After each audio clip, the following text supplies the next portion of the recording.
We gotta both get the shot. All right, do some tiny. Okay, so just a little wrap up video for this first week. It's only Thursday, so we have still another day to work.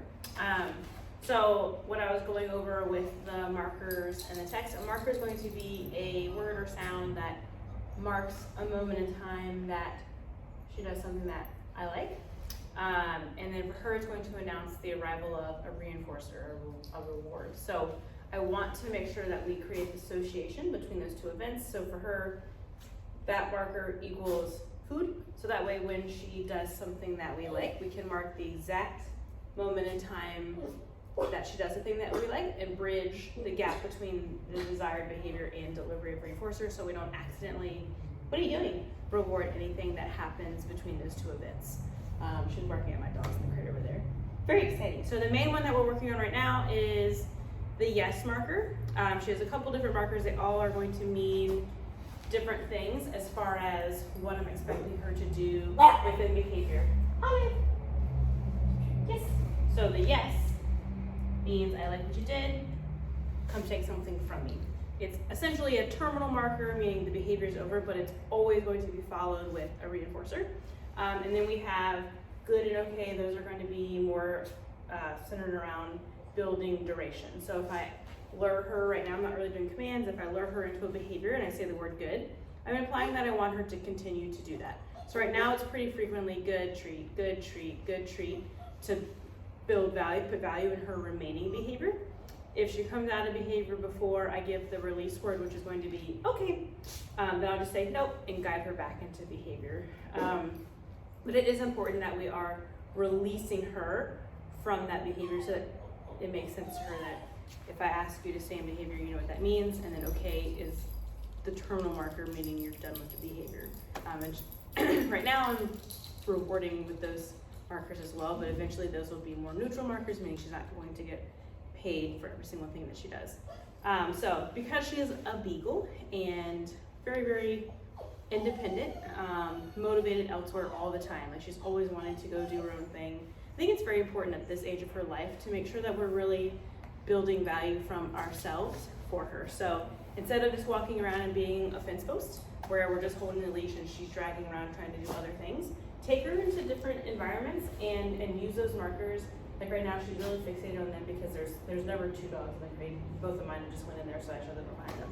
So she's like, why are they in there like that? So instead of letting her fixate on that and really not care about what I have to offer, I'm going to kind of take her back a couple of steps, and when she looks at them, I'll say yes to mark that moment in time and let her chase my hand backwards to come and take the food.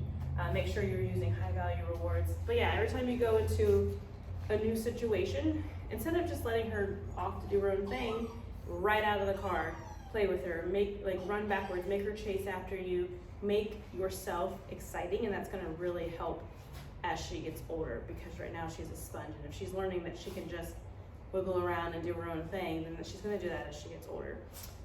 So like right now she wants to go over there. Olive, yes. There you go. And she's really worried about my dog for some reason. Hi. We're working on an out, which is just her hearing the word out, moving backwards.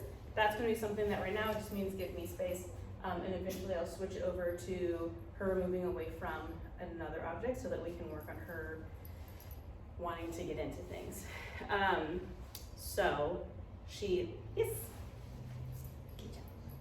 when we go into these new places, I think it's really important to, sorry, I kind of jumped all over the place there. It's important to build engagement in her finding value in you. So like right there, she was just looking up at me. Whenever she does that, yes, organically, I want to reward that. And how I deliver that marker, that reward for that marker, instead of just smashing into her face, yes, I'm gonna move backwards a little bit and let her come chase after it. She's really small, and right now she's, yes, there we go. She's getting a little bit more warmed up. If she's kind of unsure of things, yes, then I'm gonna cater to her to not be as active with that. Yes, now she's starting to warm up, so now I can kind of let her play with it a little bit. So it's just increasing the value of whatever you have to offer when she's going into new environments. If everything around her is really exciting, food kind of drops with its value. Yes, so we can make it fun and exciting and she has to chase after it, we can kind of up what she perceives as value with that food. A really big thing that I'm noticing with her is that she does have really nice drive, and she really commits to things.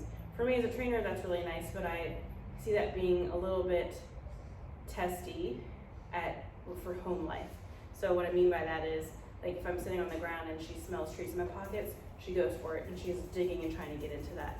So what I'm predicting is that's going to translate over to where if there's a bag on the ground that has a nice smell to it, or she wants to get into the cabinets, like she's really going to try very, very, very, very hard until she's successful to do those things. So for her, most dogs really, all dogs, it is really important that we establish that no means no and not try harder. So if we're telling her she cannot do something, or we want her to do something, we want to make sure that we follow through with that and we are successful. If, like right now, she wants to go over there and I just let her go and go do it, me holding the leash back, it no longer means you can't go over there, it means you just have to pull really hard and eventually you can get that. And she is going to take that inch and make it a mile. So I'm not gonna let her go over there. I'm going to reward her for coming back to me. So pressure on when she's trying to drag over there, that doesn't get you anything. The leash pressure is never going to allow that to happen. But when you come back into my space, yes, you can get the thing that you want. Same thing if we're asking her to do a behavior, which right now I'm not really, the bar is pretty low. She's a really young puppy. I don't want to force strict obedience. I want it to be her idea and for her to have fun. But we want to make sure that we're following through with those requests. So like right now I'm doing a lot of free shaping because she does have nice drive. We've mostly been working inside the kennel room or the training room, because when we go outside, she's really fixated on little noises happening around her. So she's just not ready to be in high distraction environments. That doesn't mean she can't go. It just means that as far as training goes, it's not very productive. So like right now she's dragging over there. As soon as she moves back, yes. Good job. Oh, there's a big snack. Oh, yeah. Out. Very good. I'll put it in my thought. So yeah, free shaping. So when we're walking around, she has this really cute little heel. Yes. I'm just kind of marking and rewarding her being right here by my side. Yes. I'm not forcing her. The leash is slack. Yes.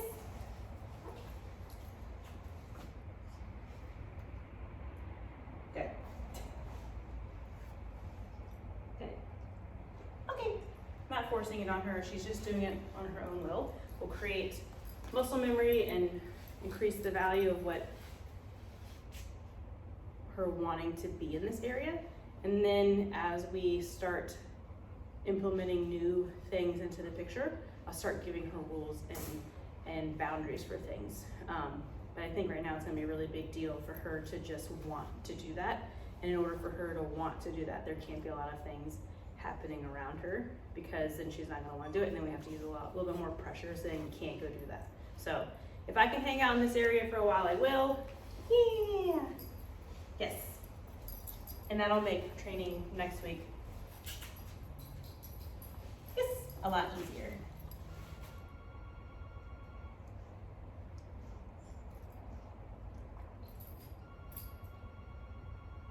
Yes.